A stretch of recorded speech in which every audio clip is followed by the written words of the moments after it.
Bien, merci Monsieur le Président. Madame la Ministre, Madame la Présidente de la Commission, Monsieur le rapporteur, je vais essayer de raccourcir mon propos.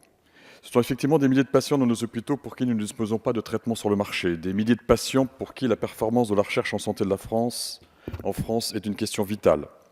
Des milliers de patients en soins palliatifs pour qui la participation à un essai clinique peut être porteur d'un dernier espoir d'amélioration de leur santé, voire de leur remission.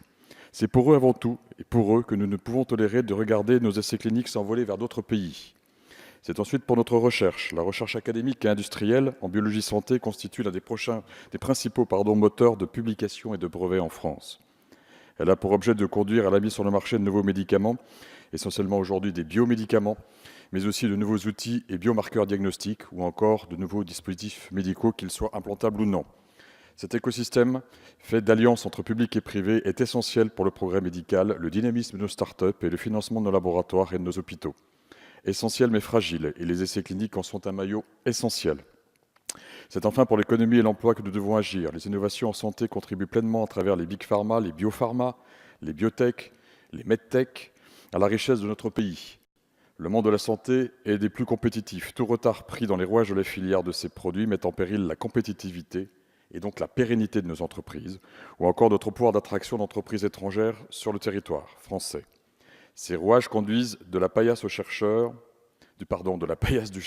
au lit du patient.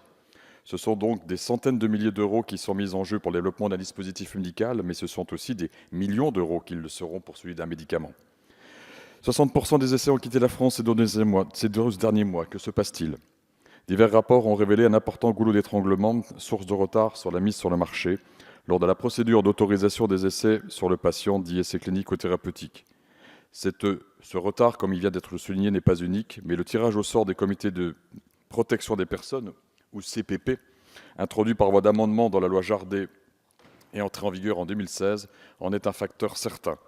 En effet, cette loterie ne permet pas d'assurer que le CPP saisi pour autorisation d'essai d'une innovation médicale dispose réellement des compétences nécessaires en interne ou en externe pour garantir la qualité de l'évaluation. En résultent des dysfonctionnements, des dessaisissements et surtout, bien sûr, des retards. Soyons concrets, lorsqu'un promoteur public ou privé souhaite mettre un nouveau médicament ou un dispositif médical sur le marché, il doit au préalable réaliser 3 phases d'essai cliniques pour s'assurer du bon fonctionnement de son innovation. Il doit pour cela obtenir le feu vert de l'Agence nationale du médicament sur le plan scientifique et d'un CPP sur les aspects éthiques. Les 2 instances introduisent les dossiers en parallèle ou en séquentiel et autoriseront ou non le lancement des essais. Depuis l'entrée en vigueur de la loi Jardé, l'un des 39 CPP est tiré au sort pour l'étude du protocole. Et cette désignation aléatoire n'est pas sans incidence. Le CPP désigné n'a pas nécessairement le temps nécessaire à l'examen du dossier dans les délais légaux, ni la possibilité de recourir à des compétences lui permettant de prendre ses décisions. Donc, je vous laisse apprécier les conséquences de ce dysfonctionnement majeur. Le dispositif que propose aujourd'hui le mouvement démocrate et apparenté, tel qu'amendé dans commission, entend répondre à cette double problématique, compétence et disponibilité. J'ai déposé en commission un amendement visant à substituer le terme compétence à la rédaction initialement envisagée qui insistait sur l'expertise. Il ne s'agit pas ici de préjuger ou non de l'incompétence de tel ou tel CPP, mais plutôt de déterminer si le CPP est en mesure de mobiliser une spécialité requise au sein de ses membres ou de son réseau. C'est une condition fondamentale pour que les décisions prises soient non seulement rapides et efficaces, mais surtout pertinentes et adaptées au projet de recherche. Et pour, bien sûr, ce qui nous intéresse au premier chef, le bien des patients. J'aimerais ici citer un exemple, celui des 8000 pathologies rares, essentiellement génétiques et donc pédiatriques, sur lesquelles nombre de start-up travaillent. L'avenir de ces enfants est conditionné par l'accès à ces thérapies innovantes. Et l'avenir des start-up qui les proposent est conditionné lui-même au délai d'accès à leur innovation médicale auprès des enfants cibles.